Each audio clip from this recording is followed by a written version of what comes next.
Okay, my name is Art Lembo. I'm from Salisbury University in the United States. I wore a baseball jersey today because today in America, everybody woke up this morning and the Chicago Cubs were the World Series champions for the first time in 100 years. And I just thought it's interesting. Everyone in America is happy.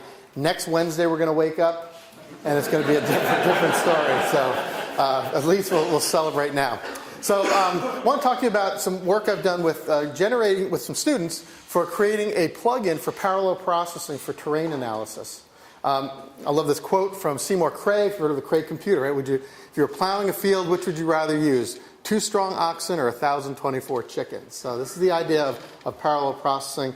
Ross, what do we have, 25 minutes? You want to do? Okay, great. Just wanted to make sure I have that. So we're going to go through this quickly. So you know, I'm giving a similar talk tomorrow afternoon in the geography department at Edinburgh. It's going to be longer and it's going to cover more things related to parallel processing. So today I'm really going to focus just on this National Science Foundation research experience for undergraduates project that we put together to build a QGIS plugin. So we're going to only focus on one slice of the kind of parallel processing you can do in GIS. Because for the QGIS conference, but tomorrow it's going to be an hour-long talk, so I can expand on some of these things. So this is just going to show us sort of the results that we had in developing this plugin and show you kind of where we're at with it and where we think things could go. Now, a National Science Foundation research experience for undergraduates, or an REU, is a 3-year program from the National Science Foundation. We've been doing this for a while, so we are now in our 5th year. And the goal is to expose undergraduate students to academic research in computer science. So I was brought in, not as a computer scientist, but as a quantitative geographer to mentor students in the area of GIS and parallel processing.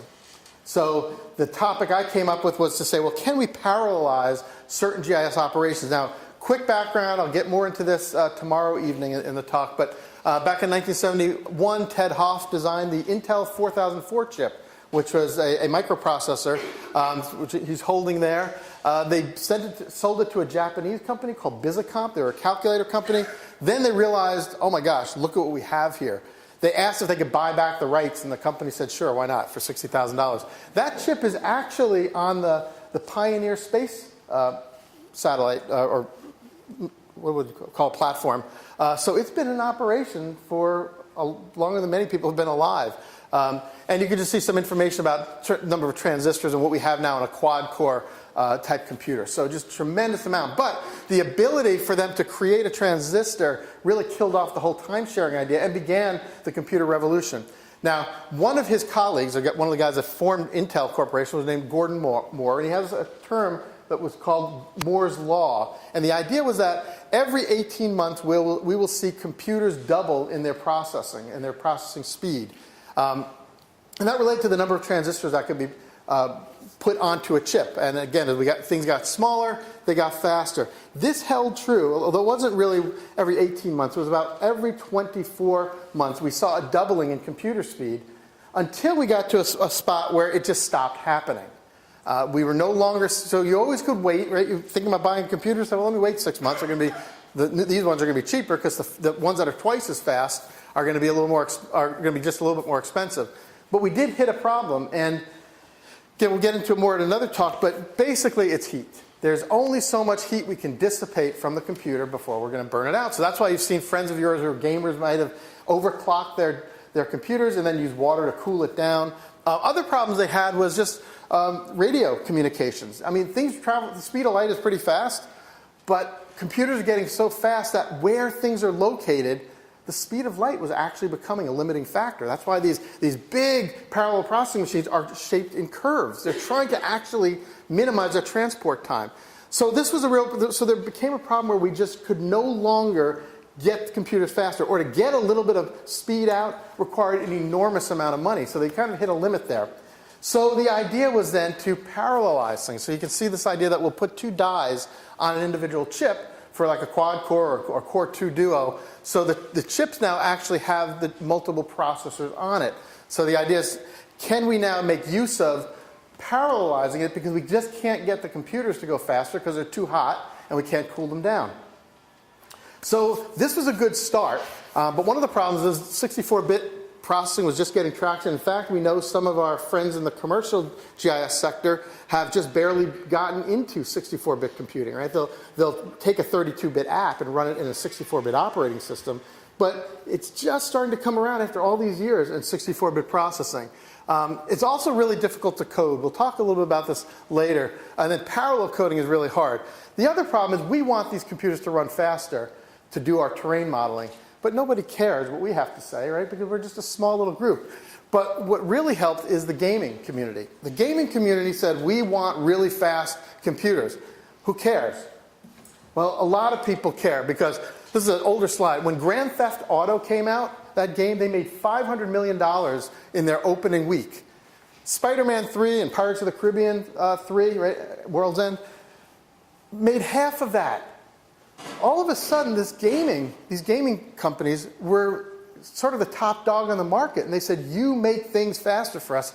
And the hardware manufacturers actually changed what they were doing to accommodate that. By the way, anybody know what the latest Grand Theft Auto did its first opening weekend? $1 billion in an opening weekend. So when these guys say, we want to do parallel processing so that when the blood and stuff is going off a guy that you shoot and it's really realistic, the hardware manufacturers are going to respond to that because there's a lot of money to be made in this field. All right, before I jump into what we did, let me show you something, a little silly example, but generally how this idea of parallelization works. This is a little script that I wrote to just sum up some numbers. And if you can see here, it's a little subroutine called do sum. This time I'm setting up individual processes, 4 processes to be exact, because I have 4 cores on my computer. And I'm passing it a list of numbers. So in this kind of command and control central, I'm telling it start each of the processes, and those processes run this subroutine up here. All right, so I said start this one, start that one, start that one. Now, back-end code, because I'm using what's called the multiprocessor object, it knows to assign one of these processes to an open core on my computer. So all of a sudden, bam, 4 cores are firing at one time. I'm then saying get the result from that subroutine up there, and then I print them all out, right? So this is, in a sense, how this all kind of works generically. That there's this command and control center that says I'm kind of organizing when I send stuff off to a processor and when I collect it back, and then I get my results. I decided to trick Postgres, just for yucks, into doing the same thing. So this is a spatial SQL statement where I took a really enormous data set doing an overlay. But what I said was, let's just take a quarter of the data and do the overlay on one processor, do another quarter on another processor, and so on. In fact, this one I did it for the 8 cores. Now, I don't really have an 8-core computer that's hyper-threading, but there's 4 physical cores. But this wound up being 3 times faster by busting it up because well, we just heard, right, Postgres, the new version is going to be doing more multiprocessing. At this point, it was a single processor. But this is the same code as before, I just kind of expanded it. So that's the general idea of how some of this works. So when we start working with terrain modeling, and the things I got interested in with our undergraduates is typically we have this really great LiDAR now, but to do real good terrain modeling over large areas, we oftentimes just use a smaller data set because I can't deal with all this data, or I'll generalize it. So if I have a half-meter resolution, I may make it 2-meter resolution because I can run it. Well, I've just kind of destroyed the purpose of getting that really good data. So both of the options really compromise the integrity.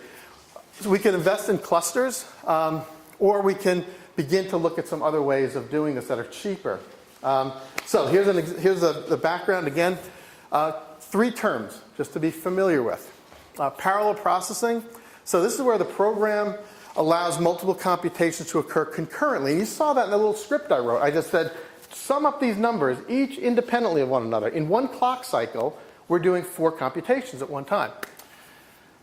GPU, that's known as graphical processing unit. All right? So this is where we use the video gaming card to do that. So this is what the Grand Theft Auto guys wanted. You know, when someone gets shot in one of those games and the blood is going down the walls, that's not just a cartoon.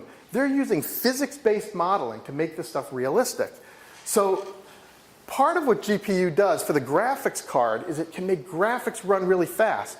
Now, we're not interested in graphics from the terrain modeling, but these cards still have processors on them. In fact, this one has probably 1,000 I don't want to use it for displaying graphics, but they're there. I want to use them for math computation. So that's what's actually happening with the GPU. Then there's a CPU. You're familiar with the central processing unit. But this is what's done in what we call a multi-core example. What I showed you before with my quad-core computer doing that summation. Here's one of our lab. You can see we've taken all the old computers that were getting thrown out, and we're going to actually build a cluster of that. So we're putting that together to build a multi-parallel processing cluster in the geography department. Okay, so I am going to focus on the GPU-based part, right, versus the multi-core kind of a part. So again, remember, we're using the graphics card. This is my computer in the office. You can see it's glowing. It's a gaming computer. Just as a background, it's important enough to say, when I went to buy this, because I wanted to get a video game system, I bought it at Walmart. So when I sent the receipt to the university, they said, we can't buy this. We only buy from Dell and Gateway at the time. And so why do you want a Walmart computer? Because I said, because I want to tell people I went to Walmart, I bought some hot dogs, a magazine, and a supercomputer. Because these things are typically used by teenagers to play games, but I know the card and the memories in there, so I can exploit it to maybe do some real supercomputing type work. In fact, my talk tomorrow at Edinburgh is how to turn your teenager's gaming computer into a high-performance GIS workstation. So we'll cover a lot of these things. All right, so why do we do, so we use pyCUDA. Why? Well, one, we wanted to have a nice tie-in with the open source community. We also wanted a nice tie-in with QGIS, where we could expose those functions in QGIS. We also figured pyCUDA is going to be easier to program, so question mark there, we're going to find that out. And then easier to add functionality.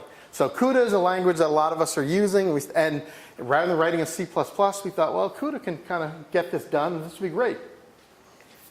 So this is what the plugin looks like. You know, they can have an input layer and output file, and then what do they want to do? Slope, aspect, or hill shade, or do all of them? We can load it into QGIS when it's done. It works a lot, though, honestly, like the way the QGIS works with the GDAL wrappers, right? So we have our program, but we're basically just wrapping it here. So this is kind of how we do it. And this is, here's the documentation for pyCUDA. You can read here, but this idea is you just import pyCUDA. So we thought, piece of cake. We're just going to do it and make it run. Now, one of the things you're going to realize when you come away from here and you talk to people like, oh, this CUDA stuff's really cool. I'm just going to buy one of those cards and the computer's going to scream. It doesn't really work that way. There's a lot that goes in. There's a lot of new ways of starting to think about this. We'll talk about this in a second. I'm not going to get into this. These are the formulas we're using for slope, aspect, and then we eventually did hill shade. I'm going to tell you why a little bit later. And you can see the kinds of computations that each one start to use.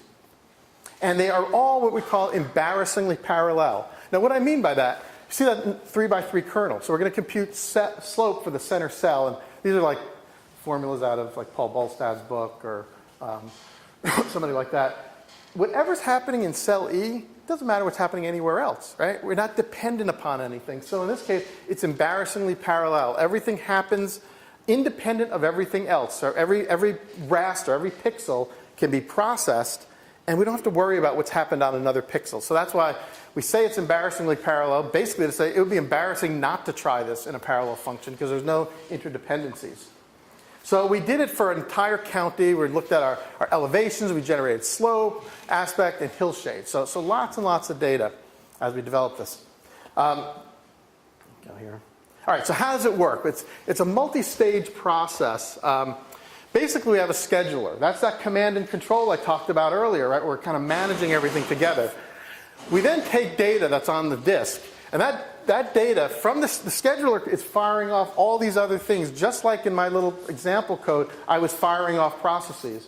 So one of the things is we have to load the data. We have to talk to the computer, say, let's load it, and you'll see why these have to be done separately. From that, we have the graphic processing unit manager. So the data gets into that manager, gets sent to the GPU to fire off all these computations and back, and then we have to get that data into a saver, which then puts the data back into memory, right, into core memory, and then back out to the disk. So we kind of we're juggling all these balls or spinning all these plates, but the scheduler is the main part of that. So it's the overall manager, and it manages the processes. It performs all the processes that perform the raster calculations, and it saves the data back to the list. So if you look at some of this code, you can see where we're calling the GPU calculator, right? We're calling the saver, just like that little example I showed earlier is I was calling the function, right? I was getting data back from the function. I was setting up the processes. The GPU calculator, again, so this is where the actual calculations occur. So that graphics card, the one we have, had about 1,000 graphical processing units on it. Now, those are not processors like your quad-core computer. These are small processors that do really fast math calculations. You don't run computer programs on the GPU. You throw it numbers, and it spits back other numbers fast because I can throw 1,000 numbers at it at once and get 1,000 back in one single clock cycle. So this is just some of the code. One thing you'll notice, though, in quotes here in my Python, include math.h. Like, what's that? That's not Python, is it? No, it turns out pyCUDA still requires us to write all the C code.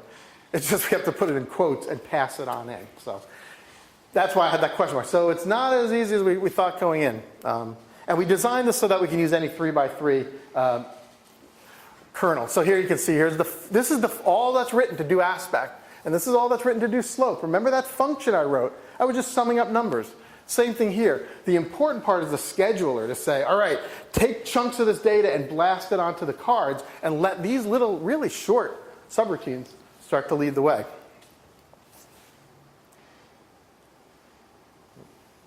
Okay, and then here's the saver, so we'll go through that. All right, so we then decided to play with some of our data, and what we called stage one. We found a bit of an evolution of how we got some data, some timings, and then improved on it as we understood the nature of parallel processing more. So we took a 25 megabyte file and a 200 megabyte file. What you'll see here is we just did straight Python. 50 seconds versus C++, which was 5, 4, and Q. We used QGIS kind of as a benchmark, just QGIS native versus pyCUDA. So 10 times worse. We did it for a 200 megabyte file, and again, you can see serial code with Python, C++, using the pyCUDA, and then also using QGIS. So in this sense, pyCUDA was quite a bit Python was just horrible. Now, one of the reasons was it's not optimized. So pyCUDA was faster because, one, we're utilizing the GPU, and it's written in C. So first takeaway, if you use something like NumPy, if you want to sum numbers, don't sum numbers in Python. Call in NumPy, because NumPy is all written in C and they have a Python wrapper. Same with reading files. We found out using the reader from pyCUDA or from NumPy was faster than just using Python, right? Because it's using C++. So these are the original numbers, but you could see QGIS was still doing quite a bit better than the pyCUDA. So that was stage one. And typically what you see, you run something in CUDA, or Compute Unified Device Architecture, and it's going to be faster. And everybody's pretty happy. We're pretty proud of ourselves. But then you start to realize there's other things along the way that are going to speed it up. So the second thing was threading. We do have multi-core computers. We do have multiple threads. What we did initially was we read the data from the disk into memory, put it on the card, computed it, spit it out, got more data. We said, wait a minute, we have a multi-threader. So we began issuing multi-threaded routines, so that way, while we're reading data on the disk, we were also at the same time processing it, and we were also at the same time writing some of that data. So here we get into, we've got, again, Python, the 25 megabytes. Now we're down to 4 seconds. Then we have a 1.5 gigabyte file we started to work with. And now the CUDA, or the parallel processing, was as fast as QGIS because we weren't just sitting around doing nothing. And the whole idea is to keep going a bit faster. Okay. Let me go through. The next thing we did, got to go back up. Okay. We got to add more complexity. So what we said was those slope functions were only doing about 15 calculations. Hillshade does about 45 calculations at one time. So we ran that and we found now the CUDA was getting faster even than the QGIS at this point, because once we had the data on the card, now massive numbers of computations happen all at once. And we broke this thing up between input and output and the computation. If you notice here, QGIS was taking 9 minutes to compute the data. Here, there's the input and output. We were only taking 1 minute. eventually, because what we started to do was bring in larger chunks. So rather than bringing one line at a time, we read in chunks. So now we're 3 times faster than QGIS. But notice here, only 1 minute. Okay, so to perform the actual calculation, because once we get this thing on the card, we can do thousands of computations all at once. Oops. Go up. The next thing we started to think about was, how do we chunk the data? So reading in larger groups at a time. Again, we're down to 3 minutes with threaded Python and then QGIS. We found a maximum size of reads. So rather than reading one line at a time, we read multiple lines, and that helped as well. This is kind of our final results here with some of this. If you look, and we got rid of the serial Python because that was just so slow. When we got into an 8 GB file, pyCUDA was about 30 minutes versus 45 minutes for QGIS. And then here, where we broke it down for the input and the output, you can see a lot faster once we started using the computation of the graphics card. And you'll notice these don't all add up to the same number. The reason is, while we're doing input, we're also doing computation, right? So the sum of the parts is actually greater than the whole in that sense. But we're 3 times faster. Okay, let's see. Anything else I want to put? No, just because of the interest of time, I want to get to the end.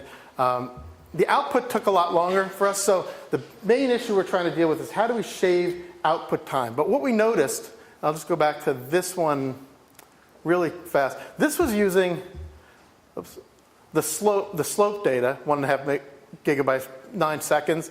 This was using the hillshade. Now, QGIS went from, 9 minutes to 11 minutes, because there's a lot more computations in a hillshade. The CUDA version stayed the same. Why? Because we're not even using half of the card at that point. They just can't make it go any faster. And in fact, here's the issue. Our input and output is as fast as a Windows read and write. And our computation is virtually down to 0. In other words, this is as fast as we can get it. But here's our problem. The parallel processing is really great when you have small amounts of data with massive calculations. But what do we do in GIS and terrain processing? We have massive amounts of data, but few calculations per data element. Even 45 calculations per pixel in hillshade is nothing compared to if I had 600 calculations. And that's where this stuff really shines. We tried that. We did a 5x5 kernel, 7x7, 9x9, and we wound up with a 60-time improvement instead of 3 times. How much time? 1 minute? Okay. But here's the problem. How many of you have done a 9x9 kernel for slope? You know, it's kind of, why? So this is hypothetical. One of the things that we have to, I'm going to get to my main question is, what is a good GIS example of massive calculations per data element? And the last thing here, we do need to improve the installation process. Right now, to put our plugin together, it takes about 2 hours because you have to download all these dependencies like .NET Framework and other things. The plugin works as a standalone in Windows. It works as a plugin in Linux. So we're still working on the Windows portion. Early results just show that we can triple our terrain analysis speed compared to serial methods, and using multi-threading significantly improves the analysis. You can download here on the GitHub, all our code, everything is there. But like I said, be prepared. You're going to spend a good part of your morning just installing the thing for all the dependencies. And these slides will be available for you. So as I open up questions, I want to just ask the first question to you, because I keep asking people. I need a process that's embarrassingly parallel that has massive numbers of calculations per data element. And so much of what we do in GIS has few computations per data element. So I'm just dying to find something that will be like that 9x9 computation, but something that's really practical for us. So anyway, that's it. Any questions?